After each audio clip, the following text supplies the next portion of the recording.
시청자 여러분 안녕하십니까? 예, 안녕하십니까? 황장수와 김성진의 메디칼 세상입니다. 원장님 안녕하십니까? 예. 요즘 다 저를 떠났습니다. 그렇습니까? 예.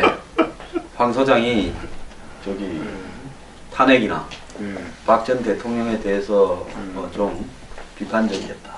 또 다른 말 찾잖아요. 네, 그래서 또 떠나고 이런저런 이유로 많은 사람이 저를 버리고 떠났는데 원장님은 1년이 넘도록 저를 지켜주셔서 감사합니다. 뭐 별 말씀이에요. 근데 쭉 내가 들어보니까 다 옳은 말만 했잖아요. 예, 복 받을 겁니다. 틀린 말을 별로, 저도 틀린 말 있으면 제가 반박을 할 건데 다 들어보니까 다 옳은 말 하셨어요. 과거에 기독교가 이제 처음에 만들어질 때 초창기에 예수 앞에는 세례 요한이 온갖 핍박을 겪었고, 그렇죠. 예수도 자기 동네에서는 거의 대접 못 받았죠. 대접 못 받은 게 아니라 죽임을 죽임을 당했습니다. 인자가 저 동네에서는 미움을 받는다고 그런 말도 자기 스스로를 향해서 했고, 사도 바울도 죽도록 개고생을 했고, 그렇죠. 베드로도 죽도록 고생을 했습니다. 그래도 베드로만 초대 교황이라도 돼서 다행이지.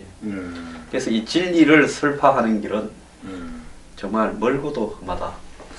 그 가만히 보니까 베드로가 피터 아닙니까? 바오로가 폴이거든요. 폴이죠. 그 메리가 세인트 메리잖아요. 그러니까 피터 폴 앤 메리. 메리. 그게 그런 의미가 있네요. 포크 그룹. 그러니까 베드로와 바오로와 메리. 피터 폴이. 오늘 갑자기 그 말을 떠오르네요. 역시 우리는 진짜 합성과 종교 사이를 경계를 넘은 다닙니다. 그러니까 그 전까지도 그걸 생각 안 했어요. 근데 갑자기 그러니까 피터 폴은 하기야 서양은 기독교하고 이렇게 뗄래야 뗄 수 없는 그런 게 있죠. 제가 얼마 전에 박근혜 대통령에 대해서 그 영장을 실질 심사하는 서울중앙지법에 43살 먹은 강판사인가 하는 사람을 보면서 저 사람이 나이가 제일 어린데 왜 제일 무거운 짐을 졌을까? 그러면서 누가 생각이 나는 줄 압니까? 예수? 빌라도가 생각이 났습니다. 빌라도. 빌라도가요, 쥐가 처음에 예수를 보고 십자가에 못을 박아야 된다는 말을 이스라엘의 유대 귀족들이 했습니다. 그렇죠. 저 같은 민족이요. 맞습니다. 그러지 않습니까? 그래서 빌라도는 나는 안 할란다. 내가 왜 남한테 미국 살일 하느냐. 저 사람 너희끼리 해결해라. 같은 민족끼리. 그렇죠. 왜 나한테 들고 와가지고 저 사람 못을 박으라 그러냐. 하도 그래갖고 막 나가지도 않고 막 빌라도 그 총독 청사, 빌라도는 이 로마 총독이지 않습니까? 그렇죠. 총독 청사 앞에서 난리를 치니까 빌라도가 그럼 너가 마음대로 해라 못 박으라 해놓고 나중에 손을 씻으면서 나는 이 일에 관계 안 했다 이랬지 않습니까? 근데 성격은 아주 다른데요. 이 판사도 얼마나 마음의 짐이 무거웠겠는가. 그게 박지만 씨 부인하고 같은 고대 구상학번 동기더라고요. 그 부인도 그렇다며요. 판사 부인까지. 그렇대요. 참. 그래서 그 사람이 판사가 자기 손에 겉으로 보면 랜덤으로 우연히 그 일이 떨어진 것 같은데 실제로는 그 부담이 얼마나 셌겠습니까? 컸겠죠.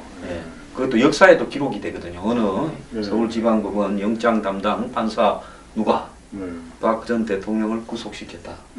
그렇기 때문에 그런 부분은 나름대로의 어떤 소명의식이나 이런 게 없으면 하기 어려운데 왜 고참들이 전부 하기 싫어가지고 안 할라 해서 쫄병한테 떨어진 거 아닐까?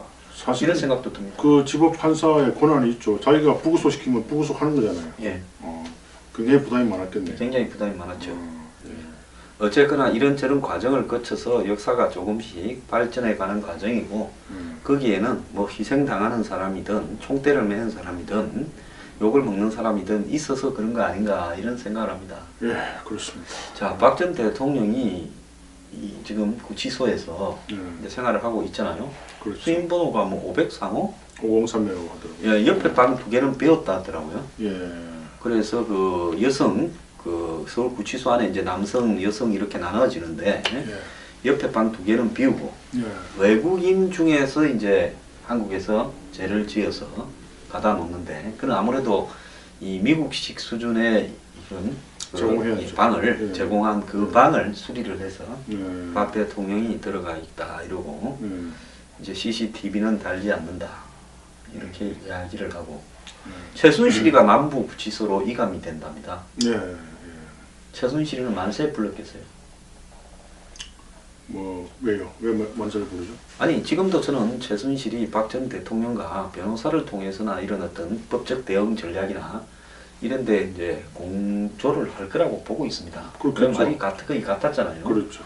그런데 이제 그런 거는 두 사람이 제가 볼 때 아주 오래 전부터 3인방을 사이에 놓고 대화를 했지 둘이 만나가지고 직접적으로 대화를 잘 안 한 것 같아요. 그러니까 이 두 사람이 뭐 전화로나 이렇게 했지 둘이 만나서 대면으로는 뭘 안 한 것 같아요. 별로. 주로 그 서면 보고 내지. 왜 아주 가까우면서도 또 직접 마주보고 이야기하려면 조금 이렇게 약간 불편한 사람이 있잖아요. 옛날에 이제 박 전 대통령이 국회의원이고 대선 될 때까지는 제가 가끔씩 면담을 하면서 이렇게 하고 이제 3인방을 수족처럼 부리고 있는데 청와대 들어간 뒤에 그 제가 청와대 가서 자기도 했다지 않습니까? 그렇다고 네, 하더라고요. 그리고 무슨 또 밥도 먹고 그러는데 박 전 대통령하고 같이 밥을 먹었다든가 같이 뭐 이렇게 잤다든가 이런 이야기는 없지 않습니까? 그러니까 박 전 대통령이 채도 필요 때문에 같이 있어 왔고 또 지 꿈도 이루는 길이다 생각했지만은 좀 서로 간에 개인적으로는 불편해서 옛날에 보면 양반들이나 이런 사람들이 이 밑에 머슴을 사이에 놓고 대할 경우도 있잖아요. 뭐라고 하래요라. 그렇죠. 저기서 또 뭐라 해라. 그렇죠. 그래서 좀 그런 행태였는데 근데 딴 때도 아니고 구치소에서 머슴도 없이 둘이 직접 마주치면 수의를 입고 그래서 좀 많이 불편하지 않았는가. 최순실은 아주 불편했겠다 생각하다가 옮겨준다니까 아주 잽싸게 간다 합니다. 뭐 근데 거부할 수가 없잖아요. 예? 뭐 가라면 가야 되는 거 아닌가요? 아, 가야죠. 남부구치소하고 그럼 지금 그 안양입니까 어왕입니까? 지금 있는 서울구치소는 어왕에 있고요. 어왕에 있고. 예. 그리고 이제 남부구치소는 안양에 있나요? 우리가 항상 우리 뭐 이야기할 때 안양대학원이라고 표현하더라고요. 안양대학원이라는 건 서울구치소가. 그 서울구치소. 거기가 안양 아닌가? 예. 거기는 어왕이네. 예. 하여튼 뭐 거기서 한 MBA 과정 한 2년 거치는 게 필수 코스로 하더라고요. 우리나라 장류층에. 그런 농담을 합디던데. 그 2년을 안 갔다 오면. 예. 그러니까 범틀로. 예. 네? 교도소 가도 이 자기가 밖에 있을 때 신분이 뭐냐가 교도소 생활에도 크게 영향을 미친다는 거죠. 당연히 영향을 미치죠. 옛날에 이제 데모 해가지고 온 학생들이 구치소에 가면 그 학생들은 이 건달들이나 양아치들이 잘 안 건드린답니다. 나라 위해서 고생하고 왔다고. 그래도 또 그런 어떤 예고가 있었네. 예, 제일 이제 좀 많이 패는 사람이 이제 뭡니까 이거 저기죠. 간통범. 그다음에 서민 그 뭡니까 생계 침해 사범. 그다음에 경찰하다가 들어가. 나름 또 그 규칙이 있네요. 네, 그런 게 좀 있었다. 뭐 그런 이야기도 있습니다. 그렇군요. 그다음 공무원 중에 돈 먹고 간 사람. 그게 제일 많이 맞았대요. 원래 그 옛날에 검사들한테 이야기를 들으면 특수부에 이거 저기 공무원이 제일 쉬운 게 이제 둘이서 이렇게 이야기를 하다가 서류나 이런 걸 가만히 놓고는 다 놀아놓고는 뭐 중요한 걸 보면서 묻는 척을 한 30분을 해요. 그러면 공무원들이 간이 제일 작다 그럽니다. 그러다가 이제 검사가 나와놓고 뭐 중요한 일이 있는 것처럼 나가가지고 밖에서 이렇게 보고 있으면 영화상이나 이런 걸로 검사가 간 동안에 저렇게 살짝 한번 이 서류가 뭔지 이렇게 보는 순간이 있답니다. 그때 문을 열고 당신 뭐하냐고 이렇게 보면 그때부터 그냥 멘붕이 온대요. 하나의 수사 기법이네요. 네, 그래갖고 그때부터는 그냥 끌고 가기가 매우 편하다.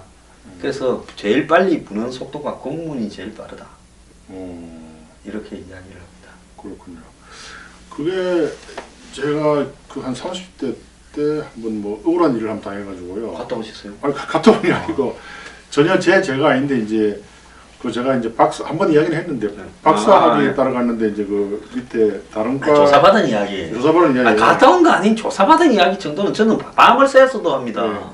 근데 그 조사받는 것도 막 되게 힘들더라고요. 소화가 안 되고 막 그런데 그런 그때 끝까지 저는 투쟁을 했죠. 그럼에도 불구하고 막 그 경찰에서는 기소 의견으로 올려버리더라고요. 근데 검찰에 가서 막 저번에 이야기했죠. 그 검사님. 근데 뭐 죄가 없군요. 이렇게 풀이 나왔는데 그 참 아마 그 사람이 사는 데 있어가지고 그런 관제수라 그러죠. 관제수. 아 이거 너무 미신적인 이야기인가요? 아니 뭐 그렇게 이야기합니다. 전보로 가면 관제수가 있네.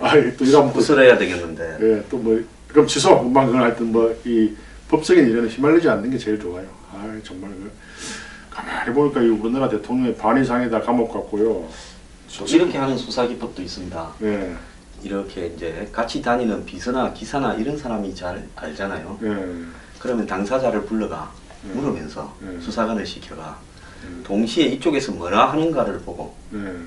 이제 그런 사람한테 기사나 비서한테 예. 실시간으로 전화를 거는 거예요. 검사가. 예. 그러면 이 친구는 이쪽에서 이야기하는 내용을 모르고 있는 상황에서 예. 실시간으로 전화를 걸면 예. 이제 거기서 말이 예. 달라질 수가 있는 거죠. 그렇네요. 네, 그런 걸 갖고 이제 곧바로 덮치기도 하고. 그리고 일제시대 때 고등계 수법하고 하나도 안 틀리네요. 네, 그러고 이제 이런 네. 것도 있어요. 예. 이제 그 이제 기사한테 예. 보통 보면 서류나 이런 거를 갈 때까지 연습을 해. 예. 그러고는 차에 놓고 가. 예. 이제 검찰한테 가면 들키니까. 예. 그러면 이제 조사를 하다가 예. 예? 예. 기사한테 전화를 해요. 예. 이 서류 지금 가지고 오라 그런다. 당신 주인이. 예. 이제 그러면 쫓아 갖다 올려줄 거 아닙니까? 몇 호실이다 빨리 갖고 오라고. 예. 그러면 이제 곧바로 옆방으로 낚아채 해가지고 갖다 놓고. 예. 예? 그래 별의별 그 수사 기법이 다 있습니다. 기사하니까 제가 떠오르네. 저 보통 이제 남자 기사들이 협박을 많이 합니다. 이 뒤에서 뭐 오만 이야기를 다 하잖아요. 예. 모시는 뭐 사장님. 예, 국회의원들도 그래요. 예, 그래서 저도 이제 옛날에 한때 한번 기사를 둬보려고 남들이 다 두길래 제가 후배가 하나 기사를 두고 갈게 저도 한번 부러워 한번 이제 여자 기사를 뽑으려고 그랬어요. 40대 좀 미모가 탐정치 못한 여자 기사. 간이 크네. 간이 커. 전부 반대하는 거예요. 아무도 찬성을 안 해요. 그래서 아니 남자 기사를 뽑으면은 또 이렇게 막 뭐 물론 저는 뭐 나쁜 짓은 안 하지만은 또 이렇게 협박할 수가 있잖아요. 아무 일도 아닌 거 가지고. 그래 이제 뽑긴 뽑았어요. 근데 막 어디서 뽑았어? 아니 남자 기사를 계속 사고를 치는 거예요. 그래서 이제 아니 뭐 이름을 밝히지 않으니까 이건 뭐 모욕죄는 안 되겠죠. 그래서 뭐 그 하루는 친구 만나고 이제 일산에 가서 그랬는데 눈을 떠 보니까 우리 집인 거예요. 우리 집.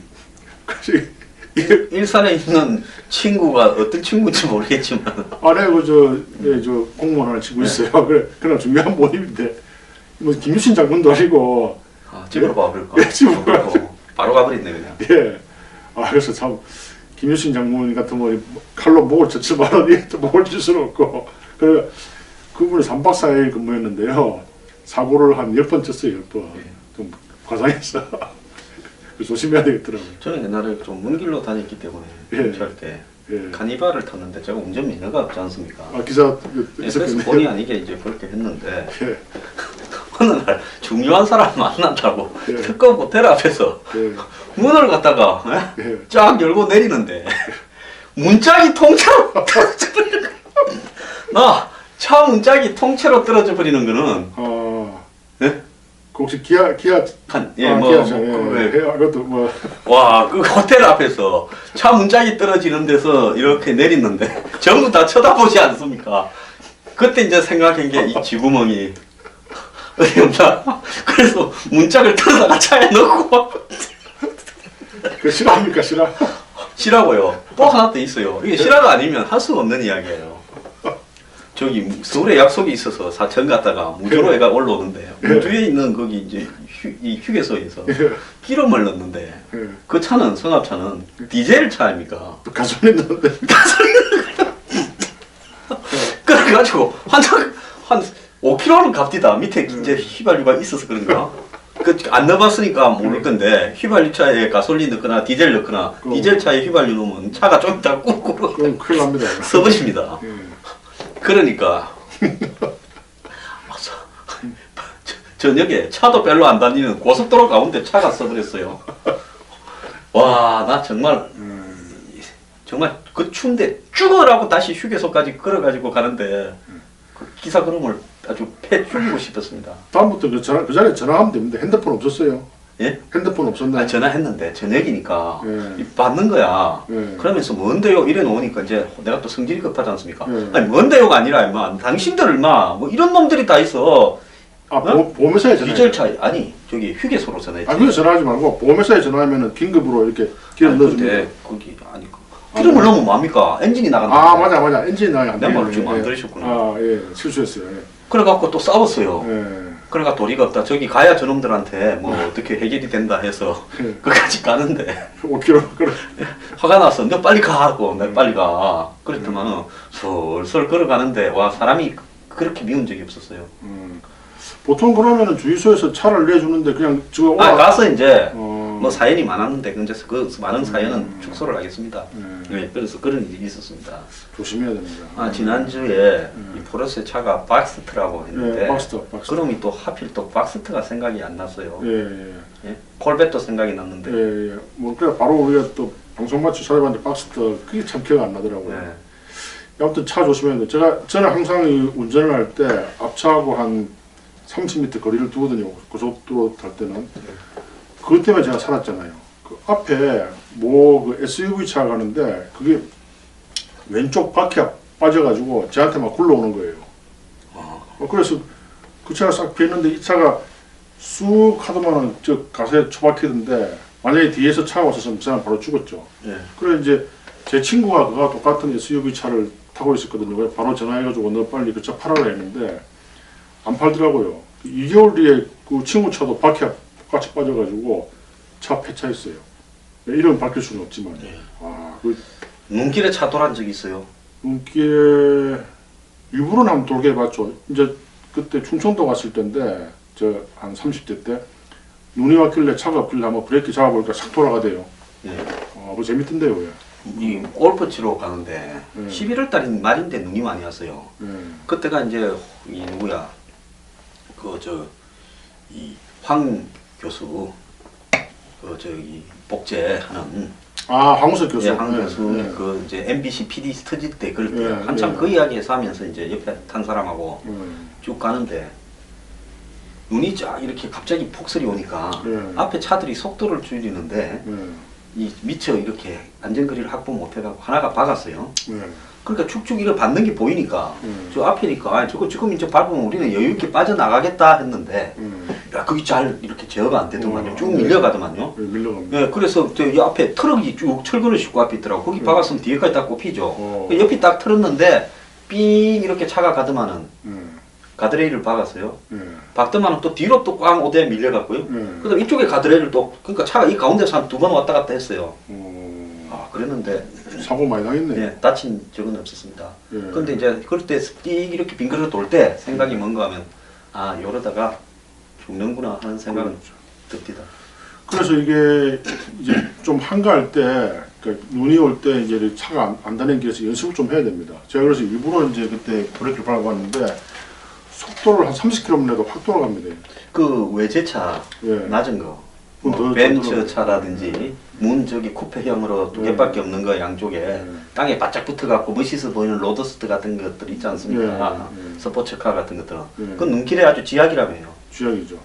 그래서 원래 뭐 저번에 말한 박스터나 이런 스포츠카들은 아주 도로 조건이 좋을 때만 또 비 올 때로 타면 안 돼요. 그러니까 이제 그럴 때는 이제 국산차가 최고죠. 이 또 눈 올 때 후륜구동은 완전히 뭐 그거는 우상 못합니다. 그래서 제 아는 어떤 사람이 그런 차를 타는데 평창동에 저 산 위에 사는데 그건 안 되죠. 이 차는 겨울하고 그럴 때는 안 타고 안 탑니다. 그냥 봄부터 가을까지 사이에만 탄다고. 또 비 안 올 때. 비 안 올 때 그러더라고요. 원래 이제 카매니아들은 차가 한 2-3대 있죠. 몇 대 있죠. 그래서 이제 그런 박스터나 이런 즐기기 위한 차는 날씨 좋을 때. 근데 한국에 그거 탈만한 데가 있습니까? 매연밖에 없고요. 뚜껑 없는 컨버터블 말입니다. 몇 군데 있죠. 그래서 어디 뭐 강원도나 가고 뭐 제주도나 그러고 가야. 가평 유명산 인데 가면 또 그건 이제 거기가 호명산. 예, 그쪽 호명산도 있고 유명산도 있는데 그거 제가 옛날에 좀 드라이버로 많이 갔는데 요새는 오토바이들이 막 증명을 해가지고요. 이거 막 저희 할리 데이비슨 타고 정윤회가 탔다는 거. 정윤회 할리 데이비슨 탔습니까? 정윤회가 할리 데이비슨 매니아다고.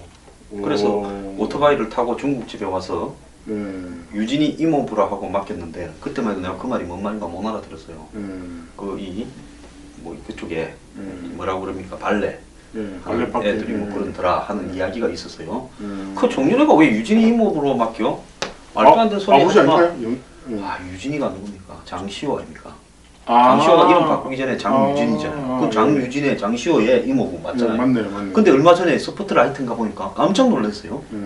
그 중국집 사장하고 이야기하는데 장시호가 그 중국집에 10년간 다니고 그래서 정윤회한테 그 중국집도 소개해줬고 그래서 또 정윤회 3인방 찌라시 그 집에서 논다 됐을 때 장시호를 숨으라는 모양이에요. 그래서 그 중국집 사장이 장시호를 또 숨겨줬다고 하는 이야기까지 줄줄줄줄 나오더라고. 그러면서 정유진 이모부 맞잖아요. 그러네요. 그건 저는 그때 3인방 찌라시 사건 때 그때 바로 곧바로 들었습니다. 그 이야기를. 나름대로 좀 멋이 있었네요. 이게 오토바이 타는 사람들은 이게 그 맛을 뭐 절대 포기할 수 없대요. 바람이 그렇게 좋다고 그러던데. 박지만 씨가 그 정윤회 씨 이야기가 나왔으니까 정윤회 씨한테 미행당했다고. 예, 그랬죠. 그 시사 저널이 뭐 보도해가 그 기자도 제 아는 친구인데 요즘은 나오네. 이제 제가 무슨 낙동강 오리알이라고 생각하는가. 옛날에 여기 와서 맨날 살았던 친구가 하나 있습니다. 예. 근데 그 친구가 이 이제 보도를 해가 이제 문제가 됐죠. 예. 근데 이제 박지만 씨 쪽에서 하는 이야기는 박지만 씨가 저녁이 돼갖고 약속을 이렇게 가면 오토바이가 교대로 따라오더라는 거예요. 그래서 하루는 골목길에서 싹 돌아서 오토바이를 잡았대요. 그래서 그 오토바이의 신원도 확인했고 그래서 이제 청와대에다가 우리한테 이렇게 할 거예요. 오토바이 탄 사람이 어떤 사람인가는 제가 그냥 이야기하지는 않겠습니다. 예. 그래서 그랬다 하는 이야기가 있었어요. 왜 미행을 했을까요?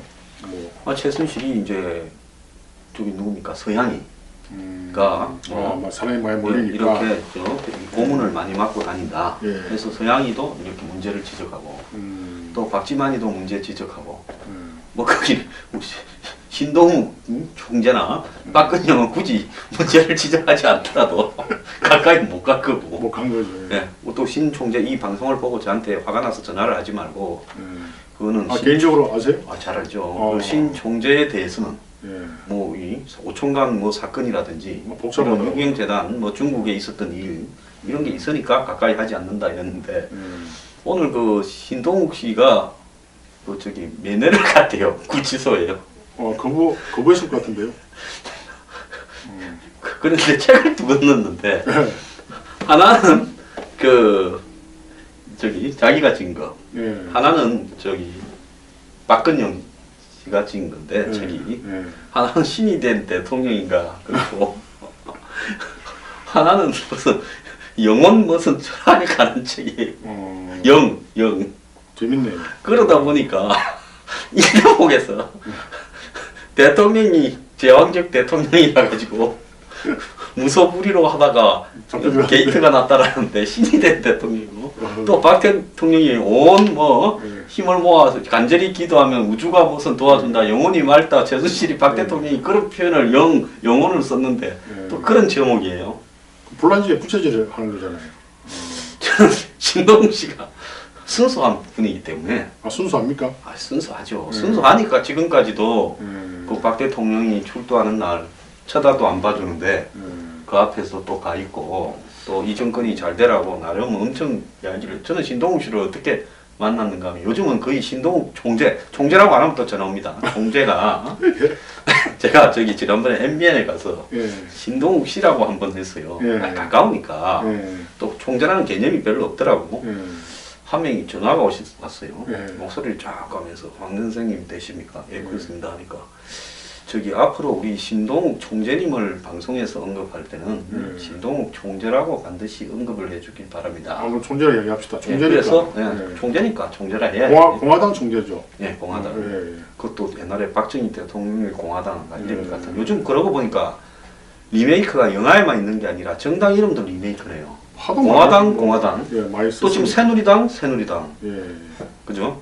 또 김민석 씨는 민주당을 만들었다가 새정치연합한테 민주당을 이렇게 팔았는지 어쨌든 마포 서강대교 딱 건너면 왼쪽 편에 건물에 사람은 별로 없을 것 같은데 민주당이라는 간판을 한 2년 정도 이상 유지를 했습니다. 네. 김민석 씨가요. 예. 거기 저하고 고향이 같고 아 그렇습니까? 그래서 또 노 대통령 반대하고 나왔는데 아 김민석 씨가 고향이 같아요. 부산입니까? 사천. 아 사천. 네. 아. 그래서 거기를 보고 또 사람들은 민세라고 해가지고 철새라고 김민세. 근데 저보고는 황장세라고는 안 하더라고요. 민세는 이게 어감이 좀 어울리는데 장세하면 아 그럼 황장수가 어울리죠. 황장수. 예. 장수. 세 중에서 장세는 없는 모양이에요. 장세. 장세는 없죠. 예. 뭔 이야기 하다가 저기 신동욱 씨 이야기 하다가 예. 그래서 이 신동욱 씨가 제가 언제 만났는가 하면 예. 여의도에서 유병헌 때 예. 그러니까 세월호 가라앉고 2014년 얼마 안 되네요. 7월경에 예. 이제 거기서 집회를 하는데 예. 어떤 사람이 덩치가 좋은 사람이 이렇게 선글라스를 끼고 옆에 와서 서 있어요. 예. 근데 이제 거기 접근 한 명이 저 부마님입니다. 부마. 아, 그렇지 부마네요. 그렇지. 네. 아, 그럼 그러시냐. 네. 실합니까? 아, 그렇지만 뭐 그때 처음 봤는데. 부마. 근데 잘 안 믿으십니다. 그날 또 누가 투입을 했는지 공작조가 투입돼가 시비가 걸렸어요. 또 신동욱 씨 처음 만난 날. 신동 총재. 총재, 아유 총재. 내가 시라고 하면 반드시. 예, 총재로 추천할게. 처음 만난 날 예. 여의도 파출소에 또 달려갔습니다. 같이요? 아니 제가요 같이요. 예. 근데 우리 신동욱 총재님께서 예. 파출소 그 지구대지 지구대 예. 건너편에서 걱정스러운 눈으로 이렇게 보고 예. 그리고 한참 세월이 지난 뒤 제가 좀 힘 좀 썼습니다. 뭐 이런데 뭐 저가 힘을 좀 썼다니까 감사하게 생각을 하죠. 부마님, 야 정말 진짜 잘 안 믿으십니다. 예. 아 그럼 그분은 원래 뭐 하시는 분이었나요, 신동 총재? 유경 재단에 예. 무슨 감사 담당 이렇게 아. 스텝이었다가 예. 우리 박근영 여사와 사랑에 빠져가지고 나이 차를 극복하고 몇 년 차이 나죠? 뭐한 그분이 저보다 조금 미치니까 그럼 한 15년 차이 나네요. 아니 그까지는 안 날 거고 뭐 한 10년 조금 더 나지 않겠나 이래 봅니다. 아주 건장하고 인물이 잘생겼더라고요. 잘생겼어요. 예. 아 그럼 유경 재단에서 간부 네, 직원이 그래서 그 저기 이 반대를 무릅쓰고 예. 결혼을 했지 않습니까? 그럼 신동욱 총재는 초혼이었나요? 뭐 그런 말 그냥 예. 그냥 넘어가겠습니다. 우리 총재님의 사생활에 대해서 아시려고 하면 안 됩니다. 그러면 또 예. 잡혀합니까 또? 아니 그런 거 아니고요. 그냥 예. 조금이다. 예. 예. 알았습니다. 자, 분위기를 전환합시다. 예. 의료 프로니까 예. 얼마 전에 이 여고생이 예. 8살 먹은 아이를 예. 유괴해가지고 엽기적으로 납치 살해하지 않았습니까? 그렇더라고요. 그럼 왜 저랬을까 했는데 조현증, 즉 내 정신분열증. 예. 지난번에 강남역의 화장실에서 처음 보는 여성을 예. 칼로 찔러서 죽였다라는 그 젊은 친구. 참 근데 그 친구는 안 좋은 일을 했지만 딱합디다. 집안 형편도 어렵고 치료를 받지 못하고 계속 아르바이트를 하다가 조금 이상하니까 식당에서 쫓겨나고 그렇죠. 그래서 일자리를 찾지 못한 상황에서 치료도 못 받은 상황에서 결국은 미쳐가면서 그 쫓아낸 원인이 이 뭐 자기하고 같이 일하던 여성이 고자질을 했다라고 그렇게 이제 환상을 속에서 생각을 하고 그래서 여자를 누구든지 이렇게 죽이겠다. 이렇게 됐기 때문에 그때 여성 남성 대립으로 많이 몰고 갔는데요. 그렇게 봐서는 될 문제가 아니라 우리 사회의 이 복지 의료 시스템의 미비, 맞습니다. 즉 정신분열증까지 있는 사람이 치료를 받을 환경을 주지 못하고 생활을 먹고 살기 위해서 돈을 이렇게 벌어야 되는 상황으로 내팽겨진 우리 사회의 문제라고 봐야 안 되겠습니까? 그래서 이게 보편적 복지를 항상 저는 반대하는데 지금 모든 대선 후보들이 이런 어떤 그 보편적 복지에만 신경을 쓰고 진짜 필요한데 돈을 선택적으로 하는 후보가 별로 없더라고요. 참 진짜 이런 사람들한테 돈을 아주 적절하게 잘 써가지고 이런 일이 없게 하는 게 전체 국민을 위한 보편적 복지인데요. 그냥 마냥 돈을 풀어가지고 이 일이 제대로 풀릴 리가 없죠. 예, 근데 이게 조현병이 요즘 특히 10대 후반부터 20대 초반까지 많다는 겁니다. 원래 옛날부터 그 나이 때 많았습니다. 예, 뭐 그 나이 때 정신적인 어떤 부분에서도 여러 가지로 이제 질풍노도의 시기에 불리는 그런 나이대에 충격도 클 수 있겠지만은 요즘 워낙 사회 문제, 가정 문제들이 복잡하지 않습니까? 경제적인 어떤 문제들 때문에. 예. 그런 나이에서 정신적인 고통을 갖다가 견딜 수 없는, 내성이 없는 이런 젊은이들이, 청소년들이 그런 상황을 겪게 되면 일종의 분열증을 낳는 그런 거 아니겠습니까? 견디기 힘들죠. 그래도 환경이 좋은 데서 크는 사람과 환경이 나쁜 데서 크는 사람 간에 정신분열증에서 발병률이 차이가 클 거라고 보는데. 아무래도 좀 중하류층 계급에서 이런 정신병의 비율이 많다고 저는 이제 들었어요. 이 강아지를 키우다 보면 말입니다. 네. 강아지를 아주 잘 먹이고 이렇게 따뜻하게 가족들이 해주면 절대로 사람 보면 와 이렇게 안 짖는데요. 예. 거기 개들 중에 보면 태어나서부터 철망에 갇혀가 맞습니다. 한 번도 흙에 이렇게 발을 띄지 못한 개가 우연히 그 일을 뛰쳐나오면 막 사람을 보면 짖고 물고 이러지 않습니까? 그렇죠. 그건 뭔가 하면 미쳐가는 거죠. 그렇죠. 또 지능이 있는 동물이 하물며 사람이 좋지 않은 환경에서 지속적으로 학대를 받거나 정신적인 쇼크를 겪어간다면 이렇게 될 가능성이 훨씬 높지 않겠습니까? 견딜 수가 없죠. 그런데 의료계에서 이 생활 환경에 따른 이 조현병, 이렇게 발병의 어떤 차이, 특히 청소년 계층을 중심으로 한 이런 형태의 논문을 제가 본 적이 없어요. 논문 나름대로 좀 나와 있습니다. 네. 근데 이게 항상 10대 후반이 위험한 게 왜 대학생들이 이렇게 대학교 입학하면은 술 파티 하잖아요. 네. 그때 꼭 죽거든요. 그 나이 때는 모든 육체적으로나 정신적으로나 성숙하지 않기 때문에 너무 과도한 음주나 과도한 정신적인 충격을 그들이 버텨낼 수가 없어요. 우리 뭐 어른들이야 뭐 아무리 폭탄 좀 먹어도 안 죽잖아요. 아주 뭐 과로사 외에는. 그래서 이 여기에 대한 특별한 배려를 했어야 되는데 고등학생들 보세요. 막 새벽 5시에 일어나가지고 막 20시간씩 공부하잖아요.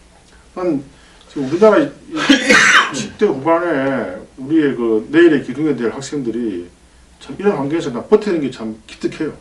그렇게 따지면 저도 말입니다. 이 시대의 정신적인 어떤 이 우울증을 앓는 피해자였다 생각이 들어요. 우리가 대학을 다닐 때요. 이렇게 좀 이 시대에 대해서 80년대 초반에 고민했던 사람들은 내가 이게 나중에 정상적인 삶을 살 수 있을까 이런 고민들을 끝없이 했습니다. 왜냐하면 운동권지석 사고에서 고민하다 보면 이게 뭡니까? 이제 내가 나중에 노동자가 되거나 뭐 농민이 되거나 뭐 이렇게 사회운동을 하다가 깜빵에 가거나 미래가 그렇잖아요. 그러니까 맨날 이제 데모하고 시간만 나면 뭐라 하겠어요? 술을 그건 뭔가 하면 지금 생각해보면 불안해서 먹는 거예요. 그래도 불안해도 술 많이 먹었는데요. 그럴 때 원래 술 많이 그러니까 먹었어요. 즐거워서 먹는 사람, 이 같은 비슷한, 아니 저보다 조금 위에지만 살면서 술이 좋아서 즐거워서 열심히 먹은 사람. 그때 별로 즐겁지 않고 나도 또 운동권 책도 많이 보고 데모도 가끔은 했어요. 전문적으로 안 했지만. 그런데 우리 같이 이제 예? 예. 밝은 미래가 없어서 맨날 술 먹은 사람 이런 차이도 좀 있죠. 그래서 내가 어느 날 술을 먹다 보니까 학교에 공부하러 다니는 애들이 너무 얄미운 거예요. 그랬나요? 그래서 학교 축제가 열려서 제가 신림동 일대에 막걸리 파는 도가를 다 떼가지고 그때 학교 안에 술 반입이 금지되어 있었어요. 축제 때인데도요? 그 시대는 엄중한 시대였으니까 80년대 초반. 우리 때는 우리는 우리 뒤에서부터 또 술이 반입이 금지됐네요. 그래서 제가 저기 관악산 이 산속으로 올라가는 길까지 용달차를 해서 거기에 막걸리를 다 뿌렸어요. 그리고는 이 과에 전 학생들을 다 동원해가지고 백팩 같은 데다가 막걸리를 다 담아가 산길을 건너가 개구멍을 만들어가 벤치로 직접 철조망을 잘라서 학교까지 술을 갖다가 학교에 싹 풀었는데요. 한 2,000개 팔았습니다. 돈 받고 팔았네요. 그럼 좀 팔았죠. 돈 많이 벌었겠네요. 그거 많이 벌어서 그 돈으로 또 열심히 술 많이 먹고 다녔죠. 사업가 기질이 있었네요. 근데 그걸 얼마인가를 세지도 않고 또 술 먹어버렸으니까 사업가 기질이 없었던 거지. 야, 2,000개면은. 그래서 학교에 순식간에 막걸리를 2,000개를 풀었으니 학교에서는 뭔 놈이 저거 풀었냐고 난리가 났죠. 제가 볼 때 사업가 기질이 있습니다. 그럼 2,000개 곱하기 요새 3,000원 하니까 600만 원 벌었네. 600만 원 하루에. 그래서 그때 이제 이런 생각을 했죠. 이 술 장사를 할까. 괜찮죠. 하루에 600이면 그중에 반은 남았어요. 300만 원. 근데 술 장사를 하면 주변에 이 술값을 내고 먹을 놈이 하나도 없겠다 싶어서. 그래서 팔아야죠. 팔고 한 달에 9천만 원 벌었겠는데요. 자, 그래서 이 조현증 환자가요, 이 살인범이나 이런 중대 범죄에서 보면 92%가 멀쩡한 정상인에 의해서 생겼고, 이 조현병이 있는 사람이 실제 이런 중범죄에 연루된 것은 8%밖에 안 된다는 겁니다. 그러니까 그 병이 이번같이 이렇게 또 지난 강남역같이 이렇게 범죄, 중한 살인이나 이런 범죄로 연결될 확률은 그렇게 높지는 그렇게 많지는 않아요. 네, 많지는 않습니다. 네. 사실은 뭐 이 사람들이 굉장히 좀 샤이하고요, 좀 사회에서 위축돼 있죠. 근데 이제 이 폭력은 많이 가한다더라고요. 제가 아는 정신과 의사들 다 회진할 때 이게 환자한테 안 맞은 사람이 없대요. 갑자기 이렇게 이야기하다가 갑자기 때린대요. 그럼 사람이 피할 수가 없잖아요. 그 저는 이제 그 말을 듣고 이제 환자분들 가끔 이상한 분들 가끔 오거든요. 이렇게 멀찌감치 큰 거리를 갖다 확보하고. 저는 항상 1m 이상 거리를 책상에서 일부러 큰 걸 샀어요. 1m 되는 책상을. 스킨십이 부족한 의사시네요. 대신에 이제 설명을 길게 하죠. 1시간 동안. 그러니까 질 대신에 양으로 때우시구나. 아니 질도 높게 하죠. 웃자고 했습니다. 예. 그래서 이제 그 항상 제가 이렇게 가끔씩 이제 보면 그 밤에 하늘을 보면은 파란 거 아세요? 그 구름이 지나가면은 서 이러면 선대요. 그런 분들이 있습니다. 아, 그래요? 예. 아, 그 시적인 분이네. 뭔가 좀 이상하잖아요. 구름이 서라면 선다 이러면 좀 그래서 저는 더 이제 거리를 두고 항상 이 방어 자세를 취해야 됩니다. 갑자기 날라오기 때문에 조심해야 됩니다. 예, 어쨌거나 이런 우리 사회에 의료 사각지대에 있는 모든 사람이 적어도 이런 병을 앓는 분들은 생계에 위협을 받지 않고 병을 갖다 치유하면 이게 치유율이 한 80%까지 된다 그러더라고요. 그럼요. 예, 그러면 돈만 있고 안정적인 환경만 있으면 치유가 되는데 이런 분들을 정상으로 해서 사회로 복귀시키면 국가적으로도 엄청난 이익이지 않습니까? 그래서 이게 이 지금 대선 정책이 있어가지고 의료 전문가의 말을 잘 경청해서 이런 걸 대책을 세우는 게 결국 국민 건강과 국민 행복을 올리는 길이에요. 그런데 전부 이렇게 다 나눠 먹는 보편적 복지라는 미명하에 이제 그렇게 하다 보니까 이런 사람들에게 지원할 수 있는 여력이 떨어져서 이렇기 때문에 저는 우리 사회에 복지가 긴급으로 필요한 사람부터 먼저 돕는 복지 예산은 전반적으로 늘어나야 된다. 그렇지만은 복지는 정말로 필요한 적재적소에 주어져야지 그 복지를 갖다가 전부 똑같이 나누어 먹는 형태로 당연한 세금 낭비로 생각하는 것은 곤란하다. 이렇게 저는 잘 이해가 안 되는 게 왜 소위 진보라는 분들이 왜 자꾸 보편적 복지에 그렇게 몰입하는지 모르겠어요. 그러면서 놓은 이야기가 이건희 손자도 네? 무료 급식을 먹어야 된다는데 이 말이 얼마나 어떻게 보면 아이러니하죠. 아이러니하죠. 이건희 손자가 무슨 급식 주는 학교에 다닙니까? 국제학교나 이런 데 가가지고 뭐 1년에 학비만 해도 몇 천만 원 이런 데 다니는데 그래가지고 미국으로 학교 다니지 뭐 그런 아들한테는 급식이란 말 자체가 필요 없는데 이건희 손자도 무료 급식 이런 말들을 하느냐. 결국 보편적 복지가 전체를 행복하게 한다라는데 저는 그런 부분에 대해서 그렇게 보편적 복지를 이야기하려면 세금도 자신의 소득 수준에 맞게 보편적으로 이렇게 잘 내야지요. 그럼 많이 벌면서 세금은 눈꼬만큼 내면서 복지는 보편적 복지를 주장하면 그건 안 되지 않습니까? 세금을 사실은 우리나라가 보통 상위 10%가 세금을 많이 내긴 내요. 보통 한 의외로 또 이렇게 봉급생활자들이 대부분 한 300만 원 미만에 받는 분들이 거의 대부분이거든요. 우리나라 노동자의 12%만 대기업에 있고 88%는 중소기업에 있는 거예요. 이제 이렇게 또 말씀을 많이 하세요. 여기에 이제 맹점이 뭔가 하면 세금으로 많이 드러나게 소득세를 많이 버는 분들은 그거는 알짜없이 세금을 많이 냅니다. 그 다음에 이제 자영업을 하는 분들, 뭐 원장님도 결국은 그런 범주지 않습니까?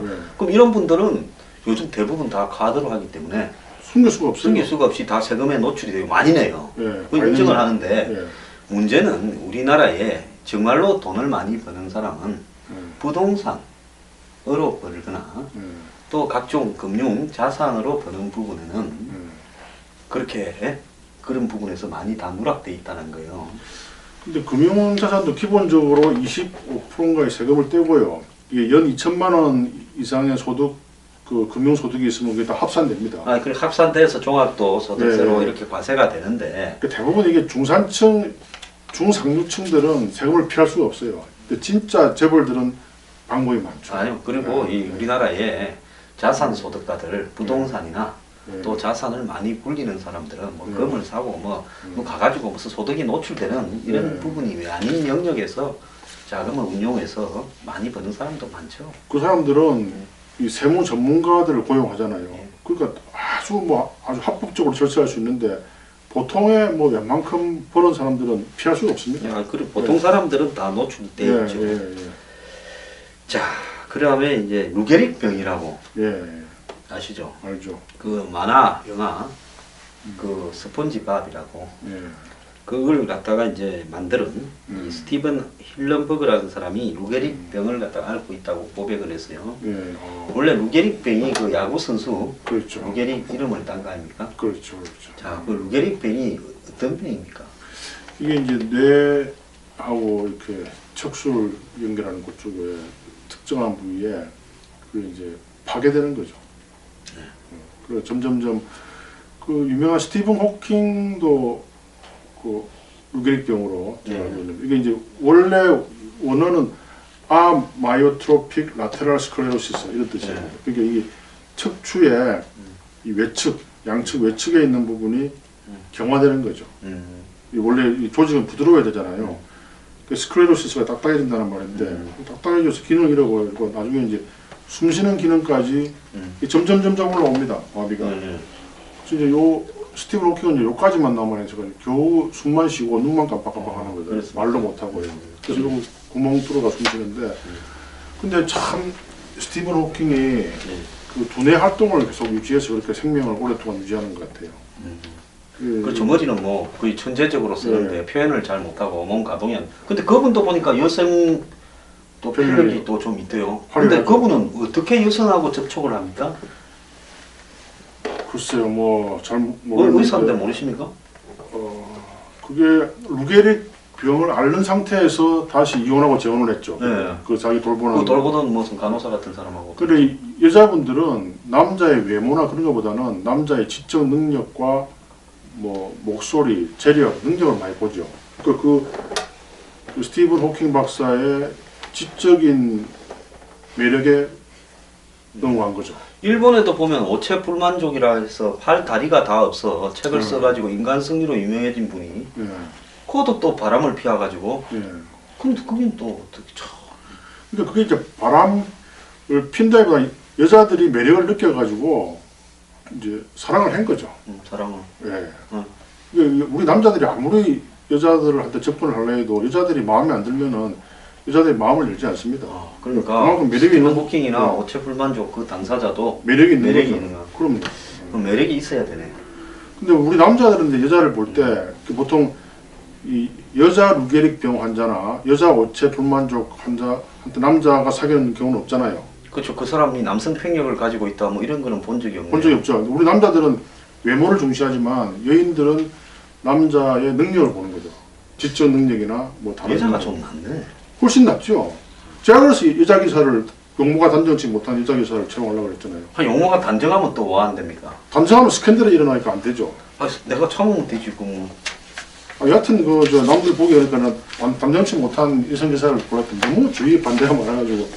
참 저기 여성 외모가 단정치 못한 여성 기사를 고용하려고 하시는 분은 다시 생각하길 바랍니다. 자, 원장님. 남자 기사들 아주. 자, 원장님 저기 어릴 때 유아기에 동영상을 많이 보고 요즘 막 스마트폰 같은 걸 애들한테 보이는 부모들이 많은데요. 그러다 보면 저기 뇌 발달에 문제가 생긴다. 큰일 납니다. 그거 왜 그렇습니까? 그게 이 뇌라는 것은 우리가 인류가 굉장히 한 100만 년의 역사가 있잖아요. 아주 단계적으로 발전하게 돼 있어요. 근데 스마트폰 나온 지 지금 10년도 안 되잖아요. 그리고 TV가 이렇게 과도한 그 TV란 게 이런 과도한 신경 자극을 주겠네. 신경이나. 자세히 보면요, 저 TV 화면이 무수히 일주에 어떤 화소라고 보면 점들의 움직임. 몇백 번이 깜빡거립니다. 우리 저 옛날에 특히 브라운관 TV 같은 거 보면 이렇게 점이 쫙 많이 있어가지고 그게 굉장히 그 미숙한 신경세포에 영향을 미치는 거죠. 그래서 지금 이제 비례대표 그만두신 신희진 정신과 교수라고 예, 아시죠? 알죠. 그분이 굉장히 반대를 했죠. 나영이 사건. 예, 그것도 게임도 그분도 반대를 많이 하고 그분은 벌써 그분은 소아정신과 전공하신 분인데요. 그분은 그 폐해를 미리 알고 있었던 거예요. 그러니까 요즘에 이 젊은 엄마들 중에 좀 이렇게 똑똑하다고 생각하는 사람 애들한테 막 온갖 동영상을 스마트폰으로 줘가지고 애들이 그걸 보게 하는 모습이 큰일 납니다. 많이 보이잖아요. 근데 그게 그게 굉장히 위험한 거구나. 뭐 옛날에 그게 뭐 애 놀리게 하는 비디오라는 게 있었어요. 그것만 비디오 틀어주면은 애들이 막 그거 빠져가지고. 아 맞아요. 그런 게 있었어요. 그거 때문에 문제가 얼마나 많은데 그것도 모르고 저 또 애들 보면은 스마트폰에 그 시끄럽게 하면 그 스마트폰 보여주면 큰일 납니다. 요즘 심지어 저기 강아지들 보라고 케이블 TV에 강아지 전용 프로도 있는데 그것도 강아지 뇌 발달에 장애가 있으니까. 아 그렇습니까? 네, 제 생각입니다. 그거 내가 왜 어찌하겠습니까? 원장님의 논리를 차용하자면 그렇습니다. 자, 1부 마치겠습니다. 예. 감사합니다. 감사합니다.